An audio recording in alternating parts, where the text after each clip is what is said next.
अवैध बजरी खनन पर एक्शन हुआ है। पुलिस ने बजरी का अवैध स्टॉक जब्त कर लिया। सपोट्रा के हड़ौती स्थित पवारपुरा में अवैध स्टॉक जब्त किया गया है। 10,000 टन से ज्यादा की बजरी स्टॉक जब्त की गई है। पुलिस कार्रवाई से अब खनन माफियाओं में हड़कंप मचा हुआ है। तस्वीरें भी आपके सामने हैं, जहां पर देखिए अवैध बजरी खनन पर किस तरीके से करौली में पुलिस अलर्ट मोड पर नजर आई, एक्शन लिया गया। और ये जो अवैध स्टॉक आप देख पा रहे हैं, जिसकी फोटो भी यहां पर लिए जा रहे हैं, पुलिस की तरफ से वीडियो भी बनाया जा रहा है। ये अवैध स्टॉक है बजरी का, इसे जब्त किया गया है। सपोट्रा के हड़ौती स्थित पावरपुरा में अवैध स्टॉक जब्त किया गया। 10,000 टन से ज्यादा का ये बजरी स्टॉक है।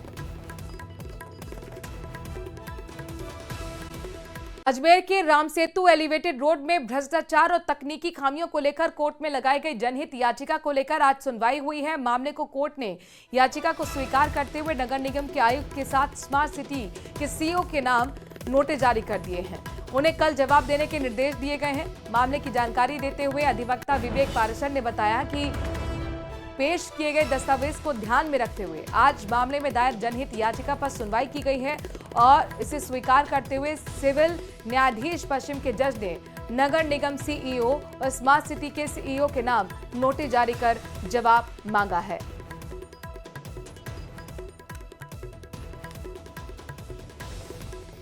सत्य का बोलबाला, झूठ का मुंह काला। ये जो है राम सेतु का जो मामला है, जिसके अंदर एलिवेटेड रोड के अंदर जो भ्रष्टाचार हुआ, सड़क जो है वो 3 साल पहले ही उसमें धंस गई और आवागमन बंद कर दिया गया।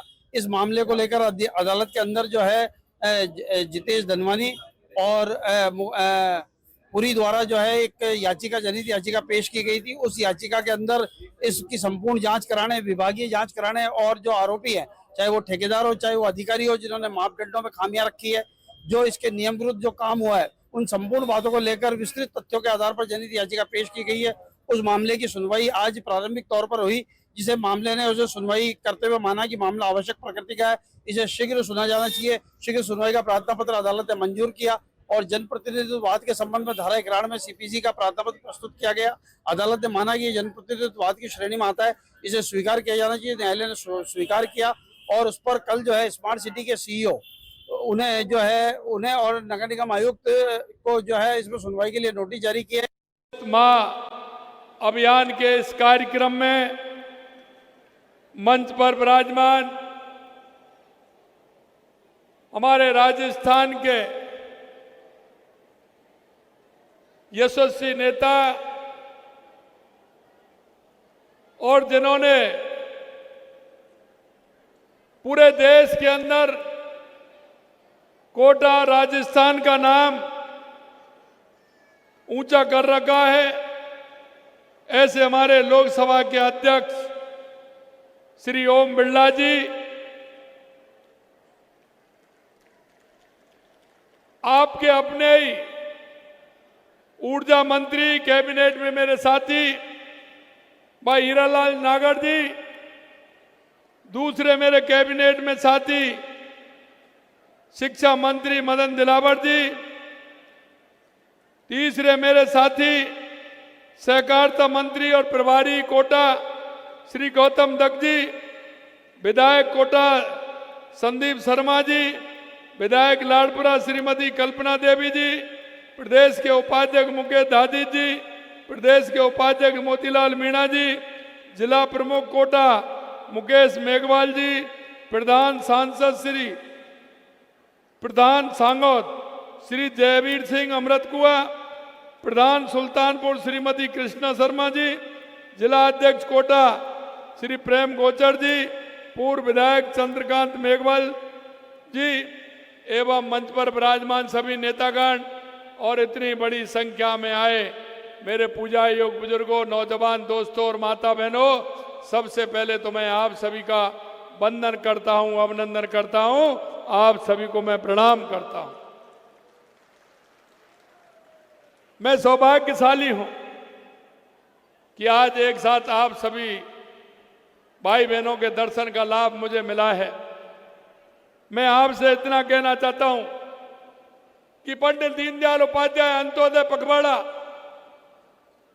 ये गांव के उस अंतिम पंक्ति में खड़े व्यक्ति जिसको सरकार की योजनाओं की आवश्यकता है, इन शिविरों के माध्यम से वो व्यक्ति, किसान, मजदूर, महिला, विकलांग, दिव्यांग, कोई भी हमारी बहनें हैं जो अंतिम पंक्ति में खड़ी है, इन शिविरों के माध्यम से उसको लाभ मिल सके। मित्रों, मैं आपसे कहना चाहता हूं कि ये राजस्थान में 24 जुलाई से 9 जून तक ये कार्यक्रम चलने वाले हैं। और मुझे पता मुझे इसलिए क्योंकि मैं गांव से आता हूं, किसान परिवार से आता हूं, तो मैंने देखा है कि किसान का अगर नामांतरण नहीं खुलता है तो उसका क्रेडिट कार्ड नहीं बनता है। अगर उसका क्रेडिट कार्ड बन जाता है तो किसान उसे काम में लेता है। अगर किसान का बंटवारा नहीं होता है तो भी उसको दिक्कत आती है। अगर उसको जाने के रास्ता नहीं होते हैं तो भी परेशानी आती है। अगर उसको सीमा ज्ञान की कई प्रकार के केस चलते रहते हैं, वो बहुत लंबे केस चलते हैं, इन शिविरों के माध्यम से उनका भी काम हो। और हमें पता है कि बारिश के समय में हमारे पशुओं में कई तरह की बीमारियां आती हैं, इसलिए हमने बारिश से पहले हमने उन पशुओं को टीका लगाने का काम किया, क्योंकि छोटे से गांव के स्कूल में भी कर सके। इसलिए विद्यालयों को क्रमोन्नत विद्यालय बनाना, विद्यालय को आवासीय विद्यालय बनाना, आने वाले समय में कस्तूरबा गांधी नाम से यहां पर आवासीय विद्यालय बनेगा।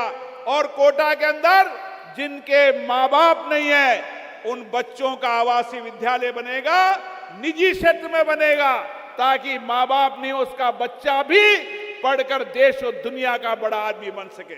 मैं हीरालाल जी को धन्यवाद देना चाहता हूं जिन्होंने इस क्षेत्र की उन माओं की चिंता की। और आज जब मां स्वस्थ होगी तो बच्चा स्वस्थ होगा, यह हमारा संकल्प है, हर मां स्वस्थ रहे।